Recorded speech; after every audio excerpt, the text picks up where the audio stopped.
Welcome to the EnneaSummer Mystery Series, a special storytelling journey from Simply Wholehearted. Over these 9 special episodes, I'm inviting you to step into someone else's shoes, to feel their hopes, fears, and longings before you even know their Enneagram type. It is a fun guessing game, but also the invitation is this: to hear your own story differently, to experience how grace, truth, and transformation meets you right where you find yourself. If you love Jesus and the Enneagram, well, you have found the right place, and I know you'll feel right at home. I'm your host, Amy Wicks, your Wholehearted Coach and guide by the side. Let's begin.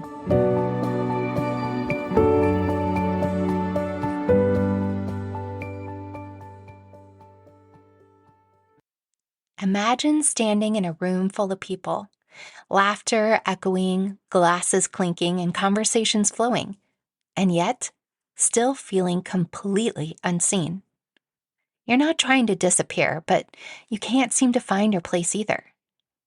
There's this ache, though, an ache for something deeper, richer, more meaningful, a longing to feel fully known without being too much. Today, you're stepping into the heart of someone who feels things deeply, sees beauty others miss, and wrestles with a sense that something essential is always just out of reach. Can you guess who it might be? Well, let's take a walk in their world. It's the kind of evening that feels almost too beautiful. Golden sunlight dancing off the clouds, soft music drifting from the string quartet, rose petals sprinkled on the grass, and laughter swirling like champagne bubbles. I'm standing near the gift table. It wasn't because it was my job, but someone forgot to organize it, and the bride asked me if I could help. It was sort of last minute, but of course I said yes, and nodded and smiled. As the ceremony starts, I decide to slip in quietly into the back row. I admire my friends standing up there with my friend. They all look beautiful. They're the bridesmaids, and they're beaming, holding the beautiful bouquets.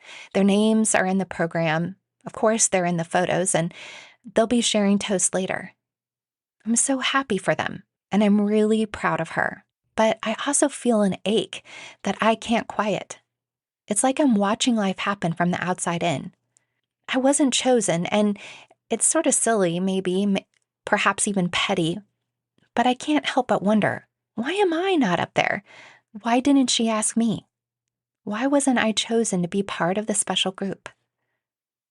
It feels like I'm always close, but not quite the center. I don't ever seem to be the best friend, and I'm not the first one to be called. I am always supportive, but it's almost like I'm just on the peripheral, and perhaps even replaceable. As the reception begins and the dancing ensues, I watch my husband laughing with the group of guests. Someone claps him on the back and says, "Big year, eh? You must be proud." And I am.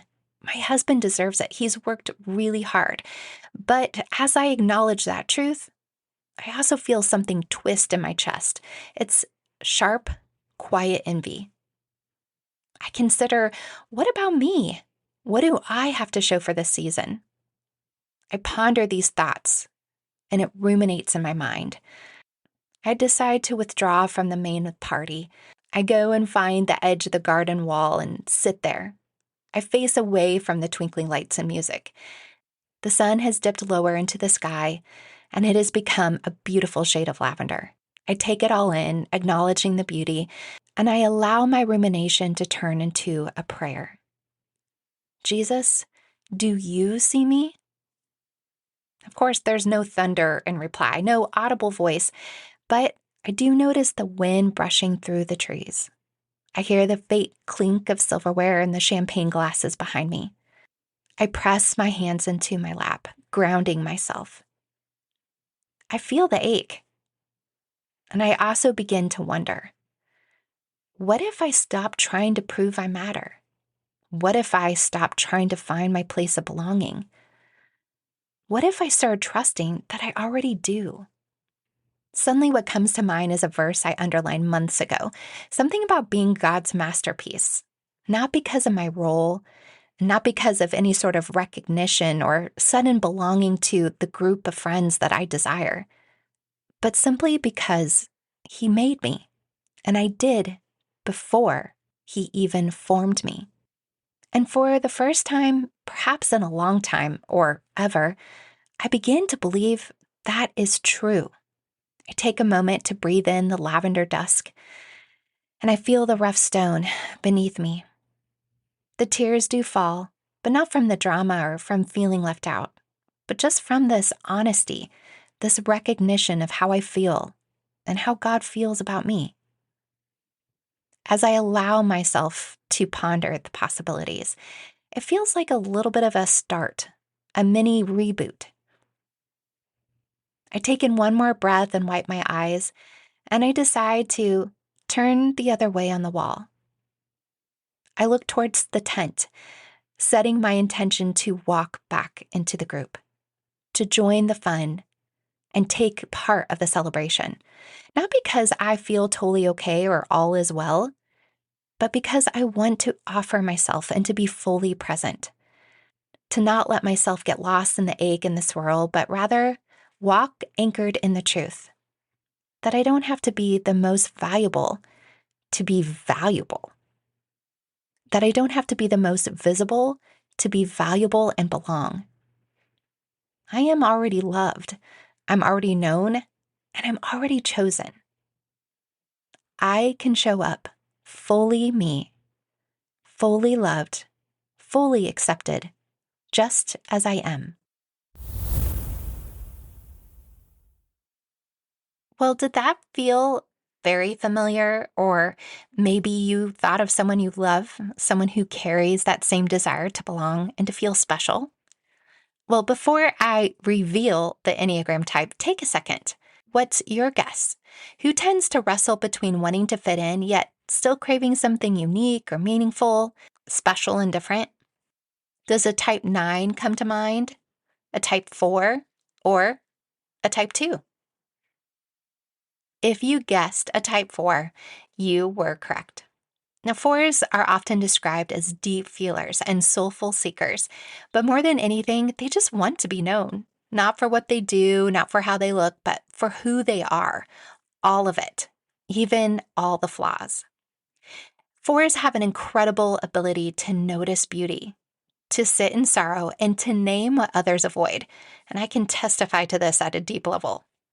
But sometimes that deep sensitivity comes with a quiet ache, a sense that something is missing, that they might be missing something. 4s often carry a story of feeling different, like they were just on the outside of the circle, emotionally tuned in, but still unsure if they belonged.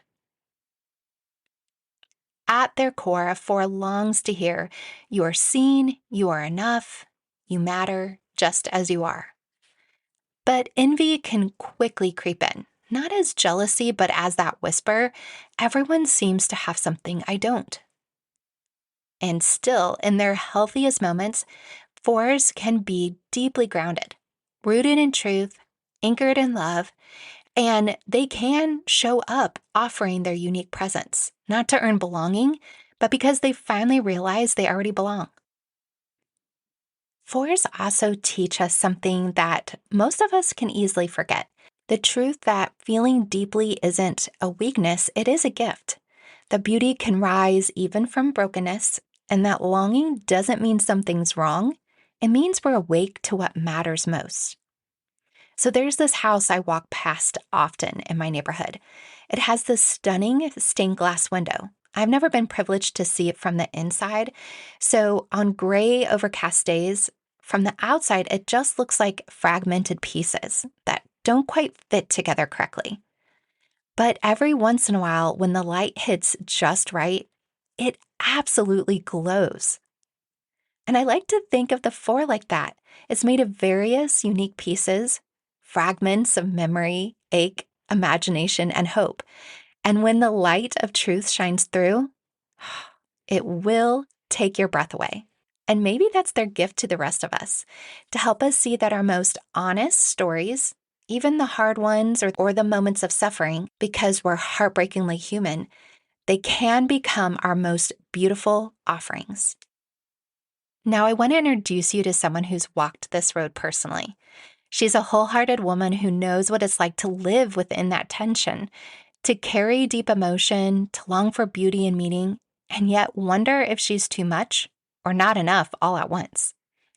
In her coaching journey, this woman began to uncover the stories that shaped her identity, and she started to believe, truly believe, that she is seen, wanted, and already loved.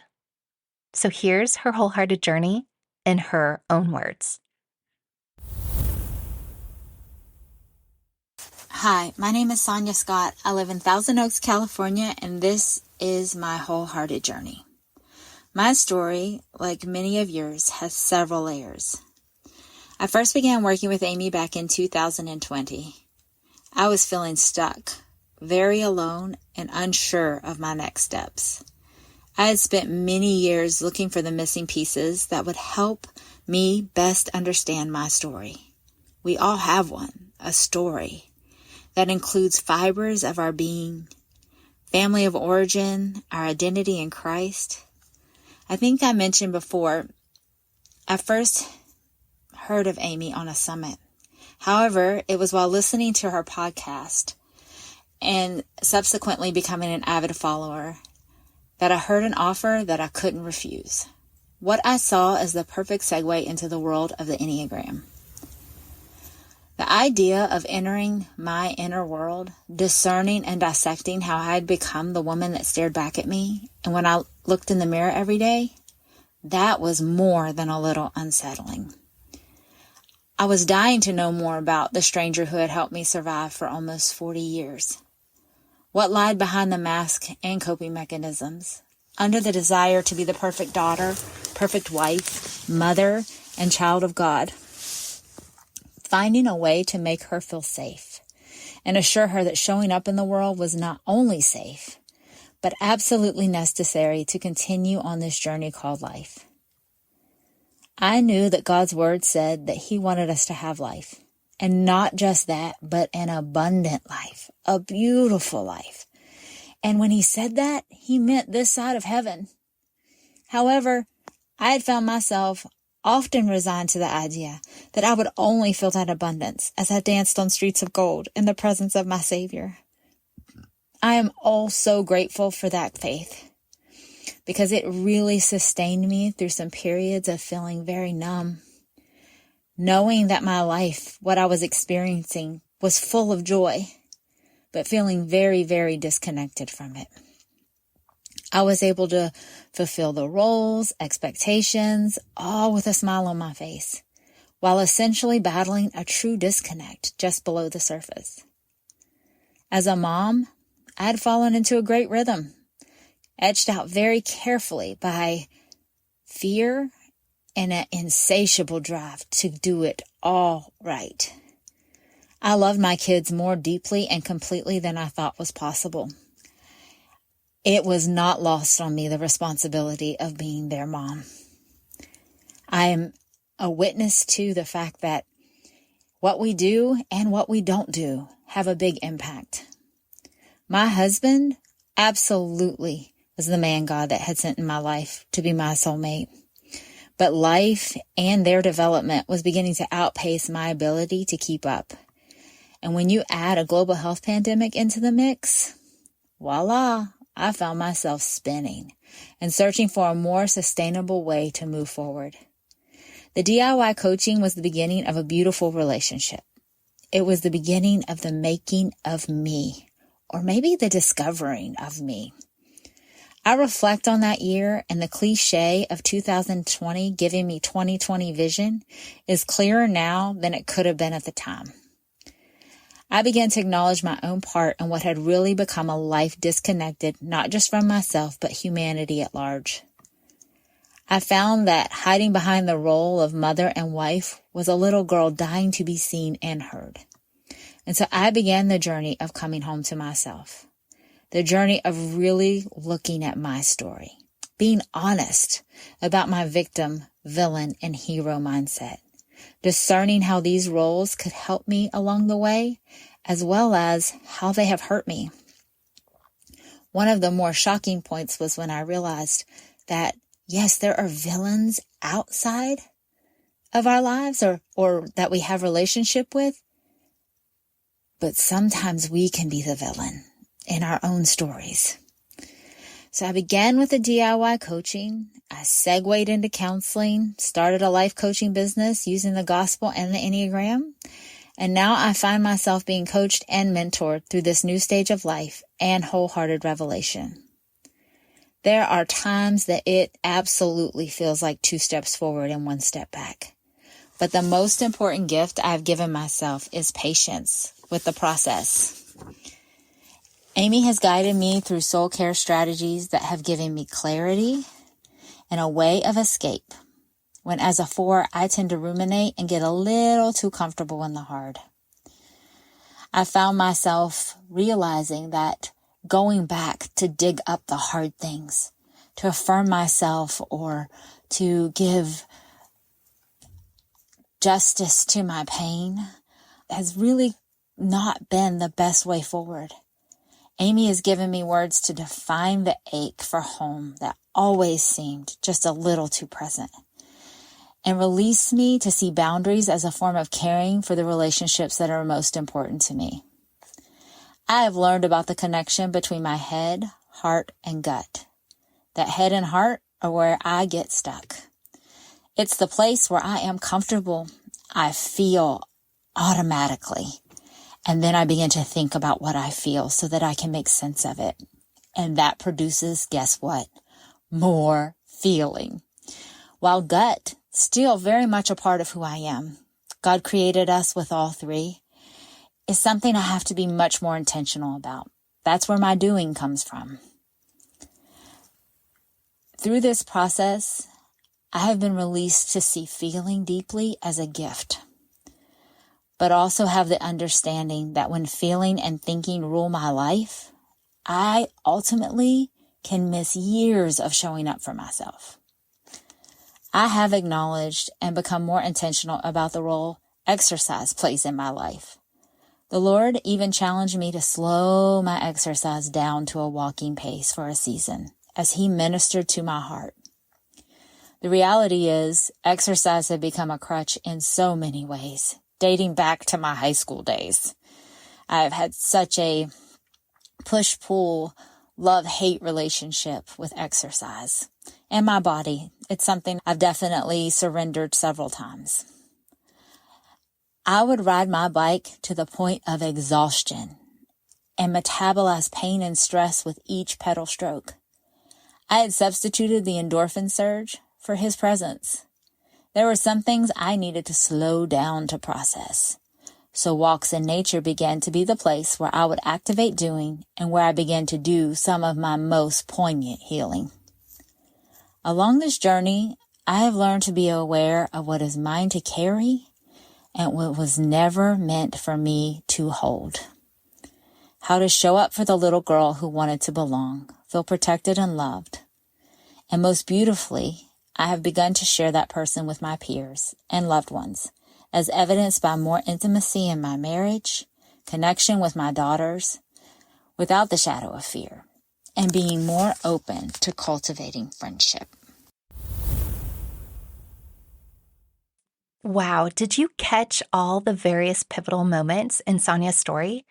There's so many times that she referenced a moment where she was willing to own the role that she was playing in her story and how she could make a decision to take a courageous step towards wholeheartedness. Now, that kind of beautiful honesty takes courage, and it's that same courage that makes the Four's presence so powerful.